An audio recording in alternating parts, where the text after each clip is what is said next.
ನಮಸ್ಕಾರ, ನಾನು ರಾಶಿಕಾ ಕರಾವಳಿ. ಇತ್ತೀಚಿನ ದಿನಗಳಲ್ಲಿ ಸೋಷಿಯಲ್ ಮೀಡಿಯಾವನ್ನ ಮಕ್ಕಳಿಂದ ವೃದ್ಧರ ತನಕ ಎಲ್ಲರೂ ಬಳಕೆ ಮಾಡ್ತಿರ್ತಾರೆ. ಈ ಪ್ಲಾಟ್ಫಾರ್ಮ್ ಮಕ್ಕಳಿಗೆ ಎಷ್ಟು ತೊಂದರೆ ಆಗುತ್ತೆ ಅಂತ ಗೊತ್ತಾ? ಕೆಲವೊಮ್ಮೆ ಒಳ್ಳೆಯ ವಿಚಾರಕ್ಕೆ ಬಳಕೆಯಾದ್ರೆ ಇನ್ನೂ ಕೆಲವೊಮ್ಮೆ ಸಮಸ್ಯೆಯನ್ನ ಉಂಟು ಮಾಡುತ್ತೆ. ಹೀಗಾಗಿ ಈ ಸರ್ಕಾರ ಇದೀಗ ಈ ಕುರಿತು ಮುಖ್ಯವಾದ ನಿರ್ಧಾರವನ್ನ ತೆಗೆದುಕೊಂಡಿದೆ. ಮಕ್ಕಳಿಗೆ ತೊಂದರೆ ಆಗದೆ ಇರಲು ವಿಶ್ವದಲ್ಲಿಯೇ ಅತ್ಯಂತ ಕಠಿಣ ಸಾಮಾಜಿಕ ಮಾಧ್ಯಮ ನಿಯಮವನ್ನ ಆಸ್ಟ್ರೇಲಿಯಾ ಜಾರಿಗೆ ತಂದಿದೆ. 16 ವರ್ಷದೊಳಗಿನ ಮಕ್ಕಳು ಸಾಮಾಜಿಕ ಮಾಧ್ಯಮ ವೇದಿಕೆಗಳನ್ನು ಬಳಸುವುದನ್ನ ನಿಷೇಧಿಸಿದೆ. 16 ವರ್ಷದೊಳಗಿನ ಮಕ್ಕಳು Facebook, Instagram, TikTok, Snapchat, X, ಯೂಟ್ಯೂಬ್ನಂತಹ ಸೋಷಿಯಲ್ ಮೀಡಿಯಾವನ್ನ ಹಲವು ಪ್ರಮುಖ ವೇದಿಕೆಗಳಲ್ಲಿ ಖಾತೆ ತೆರೆಯಲು ಅಥವಾ ಇಟ್ಟುಕೊಳ್ಳಲು ಸಂಪೂರ್ಣ ನಿಷೇಧವನ್ನ ಮಾಡಲಾಗಿದೆ. ಆಸ್ಟ್ರೇಲಿಯಾ ಪ್ರಧಾನಿ ಆಂಥೋನಿ ಅಲ್ಬನೀಸ್ ಐತಿಹಾಸಿಕ ಕಾನೂನನ್ನ ಘೋಷಿಸಿ, ನಾವು ದೊಡ್ಡ ತಂತ್ರಜ್ಞಾನ ಕಂಪನಿಗಳಿಂದ ನಿಯಂತ್ರಣವನ್ನ ಹಿಂದಕ್ಕೆ ತೆಗೆದುಕೊಂಡಿದ್ದೇವೆ. ಮಕ್ಕಳ ಮೇಲೆ ಸೋಷಿಯಲ್ ಮೀಡಿಯಾದ ಕೆಟ್ಟ ಪ್ರಭಾವಕ್ಕೆ ಆಸ್ಟ್ರೇಲಿಯಾ ಫುಲ್ ಸ್ಟಾಪ್ ಇಡೋದಕ್ಕೆ ಮುಂದಾಗಿದೆ. ಹೀಗಾಗಿ ಇನ್ಮುಂದೆ 16 ವರ್ಷದೊಳಗಿನ ಮಕ್ಕಳು ಯಾವುದೇ ಫೇಸ್ಬುಕ್, ಇನ್ಸ್ಟಾ ಯಾವುದನ್ನು ನೋಡುವಂತಿಲ್ಲ. ಹೌದು, 16 ವರ್ಷದೊಳಗಿನವರು ಯಾರೂ ಕೂಡ ಸಾಮಾಜಿಕ ಮಾಧ್ಯಮದಲ್ಲಿ ಖಾತೆಯನ್ನ ಹೊಂದಿರುವಂತಿಲ್ಲ.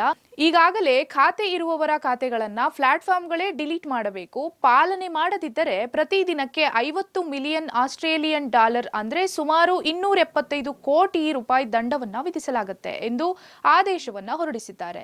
ಎಲ್ಲಾ ಆಸ್ಟ್ರೇಲಿಯನ್ನರಿಗೂ ವಯಸ್ಸು ಪರಿಶೀಲನೆ ಕಡ್ಡಾಯವಲ್ಲ, ಆದರೆ 16ರ ಒಳಗಿನವರೆಂದು ಶಂಕಿಸಿದರೆ ಪರಿಶೀಲಿಸಬೇಕು ಎಂದು ಕಡ್ಡಾಯ ಮಾಡಿದ್ದಾರೆ. 16 ವರ್ಷದೊಳಗಿನ ಮಕ್ಕಳಿಗೆ Instagram, Facebook, TikTok, Snapchat, X ಖಾತೆ ಹಾಗೂ ಯೂಟ್ಯೂಬ್ ಅನ್ನ ಬ್ಯಾನ್ ಮಾಡಲಾಗಿದೆ. ವಾಟ್ಸ್ಆಪ್ ಮತ್ತು ರೋಬ್ಲಾಕ್ಸ್ಗೆ ಮಾತ್ರ ತಾತ್ಕಾಲಿಕ ವಿನಾಯಿತಿಯನ್ನ ನೀಡಲಾಗಿದೆ. ಫೇಸ್ಬುಕ್, ಇನ್ಸ್ಟಾ ಮಾಲೀಕ ತೀವ್ರ ಕಳವಳವನ್ನ ವ್ಯಕ್ತಪಡಿಸಿದ್ದಾರೆ. ಈ ನಿಷೇಧದಿಂದ 13-15 ವರ್ಷದ ಸುಮಾರು 3.5 ಲಕ್ಷ ಆಸ್ಟ್ರೇಲಿಯನ್ ಯುವಕರು ಪ್ಲಾಟ್ಫಾರ್ಮ್ಗಳನ್ನ ಬಿಟ್ಟು ಕಡಿಮೆ ನಿಯಂತ್ರಿತ ಅಪಾಯಕಾರಿ ವೆಬ್ಸೈಟ್ಗಳತ್ತ ಹೋಗಬಹುದು ಎಂದು ಎಚ್ಚರಿಸಿದೆ. ಎಲೋನ್ ಮಸ್ಕ್ರ ಎಕ್ಸ್ ಕೂಡ ಕಾನೂನನ್ನ ಪಾಲಿಸುತ್ತೇವೆ, ಆದರೆ ಬೇರೆ ದಾರಿಯಿಲ್ಲ ಎಂದು ಹೇಳಿಕೊಂಡಿದೆ. ಆಸ್ಟ್ರೇಲಿಯಾ ಈಗ ವಿಶ್ವದ ಮೊದಲ ದೇಶವಾಗಿ ಮಕ್ಕಳ ಸಾಮಾಜಿಕ ಮಾಧ್ಯಮ ಬಳಕೆಯ ಮೇಲೆ ಸಂಪೂರ್ಣ ನಿಯಂತ್ರಣ ತಂದಿದೆ. ಇಂಗ್ಲೆಂಡ್, ಫ್ರಾನ್ಸ್, ಜರ್ಮನಿ ಸೇರಿದಂತೆ ಹಲವು ದೇಶಗಳು ಇದೇ ರೀತಿಯಾದಂತಹ ಕಾನೂನು ತರಲು ಚಿಂತಿಸುತ್ತಿವೆ. ನಮ್ಮ ಮಕ್ಕಳ ಆರೋಗ್ಯ, ಮಾನಸಿಕ ಒತ್ತಡ, ಸೈಬರ್ ಬುಲ್ಲಿಂಗ್ ಇವೆಲ್ಲಕ್ಕೂ ಸಾಮಾಜಿಕ ಮಾಧ್ಯಮ ದೊಡ್ಡ ಕಾರಣ.